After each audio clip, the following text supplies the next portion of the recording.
Okay, and so now we want to apply this same principle to partial differential equations. So we want to apply this Duhamel's idea to partial differential equations. So the diagram is going to look very similar to what it did for ordinary differential equations. As I mentioned before, we're going to have a t-axis. The big difference is that we're going to have an x-axis as well. So this is the x-axis. This is the t-axis. I'm going to chop the t-axis up into a bunch of pieces. All these should all have length delta x. Just if I look at a generic one, this is going to be length delta t. This is length k delta t. This has length k plus 1 delta t. And then fk. So now fk of x t, this is just going to be f of x if t is in this interval, k delta t less than t less than k plus 1 delta t, and then 0 otherwise. That's f of xt. Okay, and so similar to what we did before, uk of xt is the response due to fk. And so in other words, we're saying that uk satisfies the t derivative of uk is equal to the double x derivative of uk plus f. And then as before, we're going to define up of xt. And so uk is going to be 0 when t is below k delta t, and then it'll be non-zero after that. So this is going to be the sum k equals z, the 0 to infinity, uk of xt dx. And indeed, let's see what happens if we take derivatives. Well, if I do the t derivative of up, okay, I can pass this into underneath the summation sign. So this is going to be the t derivative of uk. But uk satisfies this equation, and really there should be a k here that I forgot. So this is going to be equal to the sum k equals 0 to infinity, the double x derivative of uk plus fk. And similar to the, I'm going to continue the computation here, similar to what we did in the ODE case, I can factor out the differential, the derivative. So this is the sum k equals 0 to infinity uk, and then the sum k equals 0 to infinity fk. But this is just the double x derivative of up. And then again, in the t variable, each fk is only going to be on from t going from k delta t to k plus 1 delta t. And so we're just summing f over all of these horizontal strips. So like, if we look at fk as a function of x and t, it's going to be active in that horizontal strip for those, in other words, for those t values, and then 0 everywhere else. So when you add them all up, you just get f. Okay, and so it shows f if uk is defined by this equation, and if we define u as the summation, then we're going to get a solution. Then we define up this way, this is going to get the solution. And so this is going to motivate the following. Let's approximate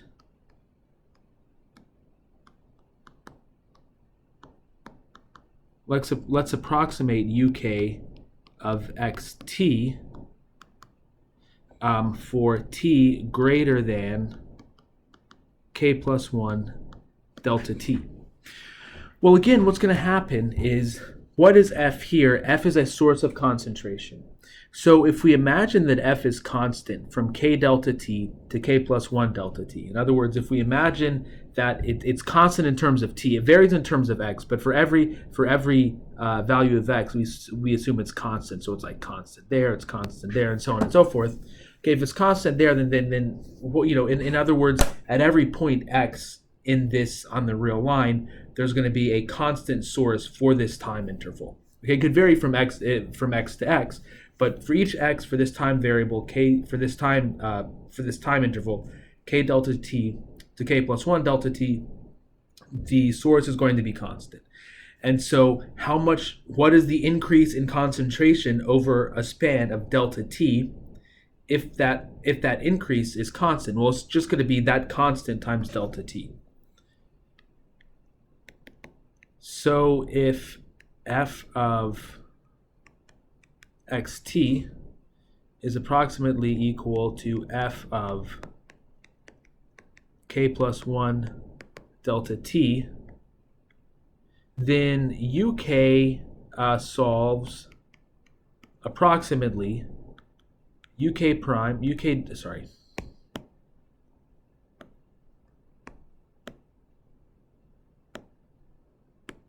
it's going to solve the t derivative of UK is equal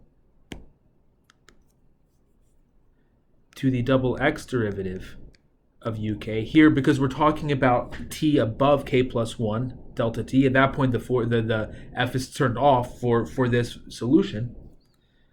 Okay, so above it, f is 0. Fk is 0 if t is greater than k plus 1 delta t.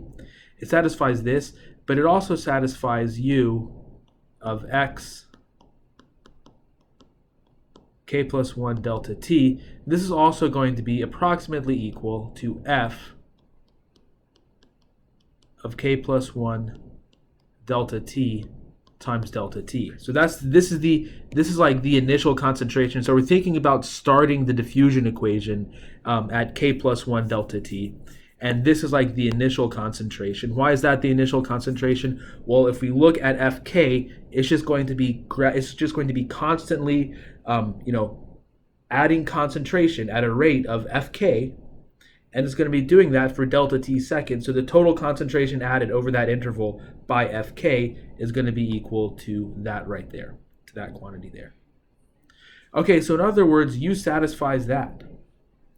Well, we know then what U is equal to. So let me see how I have this set up. Okay.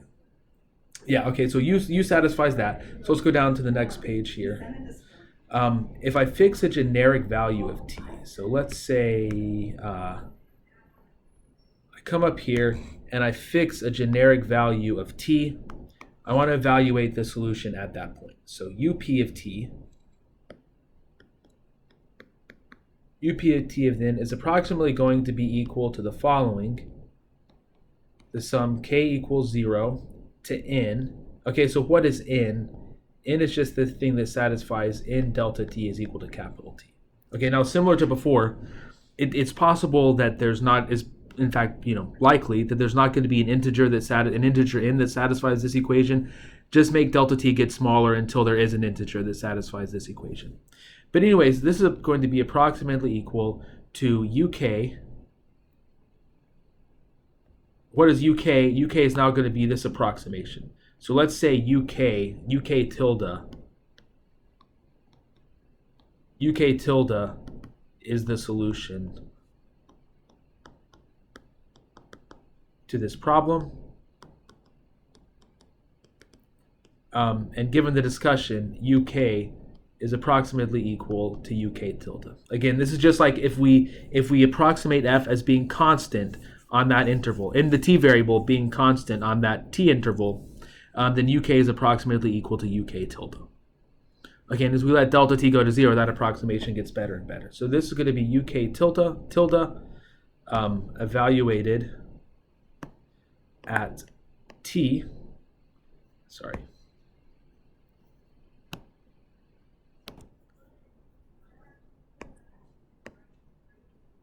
I don't know why I'm leaving out the argument here. This is x capital T. Okay, so this is going to be UK of x capital T. Okay, but what is UK tilde equal to? We have a formula for that. UK tilde of xt. Okay, so let's think through what's going on here. So this is going to be equal,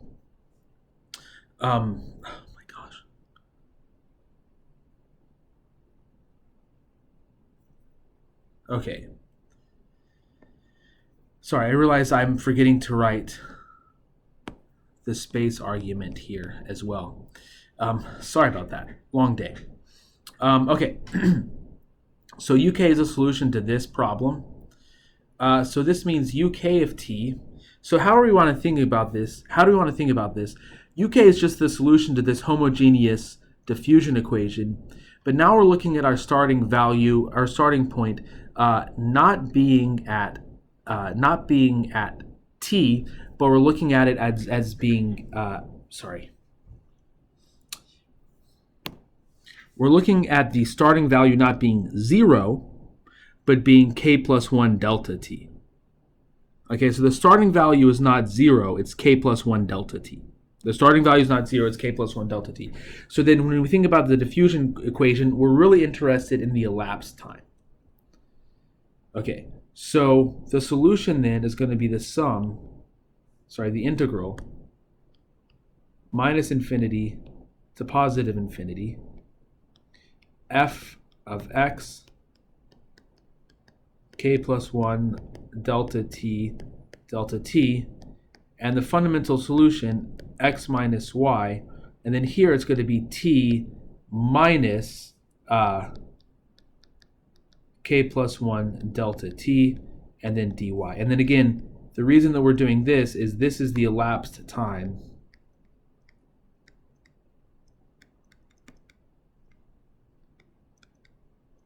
from our starting point, which is k plus 1 delta t to t. Okay. All right then, so now I can just plug this. So I've got up of xt then is approximately equal to the sum k equals 0 to n. I'm going to put my integral in here now. The integral is going to be the integral from y equals minus infinity to positive infinity. I'm just screwing up all sorts of stuff today. I apologize. F of y, k plus 1 delta t, and then the fundamental solution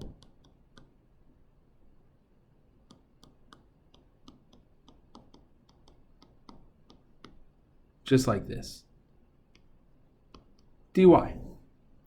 Okay, so that's what we have. And now on this slide, we're going to see what happens as we take the limit as delta t goes to 0. So again, we've got up of x capital T is equal to the sum k equals 0 to n, and again, t is equal to n delta t.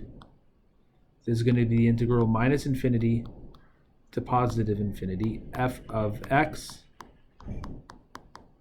k plus 1 delta t, fundamental solution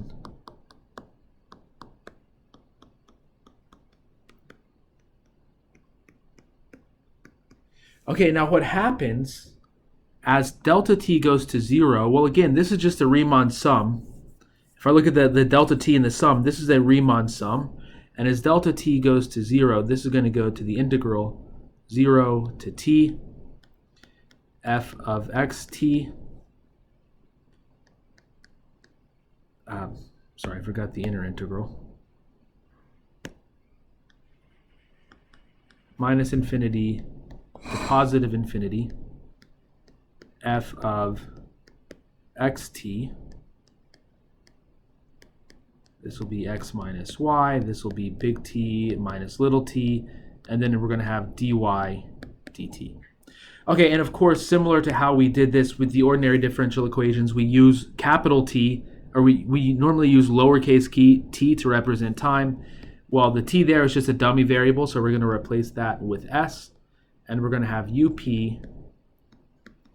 of xt is going to be equal to the integral from 0 to t, the integral from minus infinity to positive infinity, f of xt, and then this. Oops.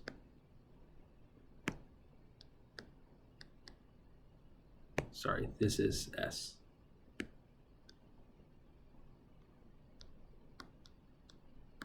Okay, and that's the solution. This is the solution.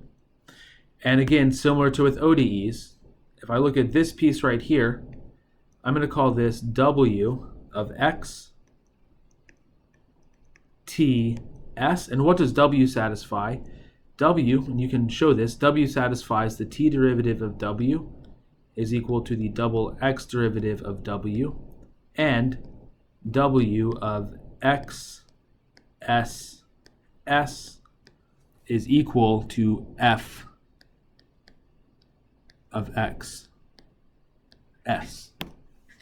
Okay, and so then we can write the solution as up of xt is going to be the integral from 0 to t w of x t s ds. Okay, so exercise. Given this information here, show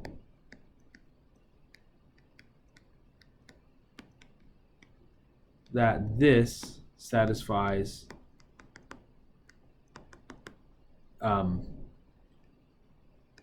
t derivative of u is equal to the double x derivative of u plus f, and u of x0 is equal to 0. Okay, at least try to do that. Again, you're going to have to be differentiating under the integral sign and stuff like that. Okay, and again, I don't think I mentioned it for this, but this is called Duhamel's principle. And by the way, in the homework assignment, you're going to be coming up with this same exact formula, but using Fourier transforms, just directly using Fourier transforms. Okay, so let's apply it and solve this equation. Okay, so again, we've got the initial conditions are equal to 0. So by the way, Duhamel's principle, the way that I've stated it, the initial conditions have to be equal to 0. So in practice, we solve the corresponding homogeneous equation with non-zero initial conditions and add it to the problem, add it to the particulars, In practice, we find the solution to the corresponding homogeneous equation with zero. What we do in practice, which is what we did several videos ago, this seems like an eternity now, is we, if we want to solve a non-homogeneous equation, we solve the corresponding homogeneous equation that has non-zero initial conditions. Then we solve the non-homogeneous equation that has 0 initial conditions. That's what Duhamel's principle does, and we add them together. Okay, this is like a general technique when solving linear equations, be it PDEs, ODEs, matrices, and vectors, things like that. Okay, so then we're going to just use Duhamel's formula, and we're going to say u of xt is equal to the integral from 0 to t, the integral from minus infinity to positive infinity. Okay, it's going to be the non-homogeneous term, which is going to be cosine of s. We remember s is the dummy variable. And then the fundamental solution, x minus y, t minus s, dy ds. Well, observe that I can move the cosine integral, or the cosine, out of that inner integral. And now I have the integral minus infinity to positive infinity. And now the good thing is I'm just integrating the fundamental solution.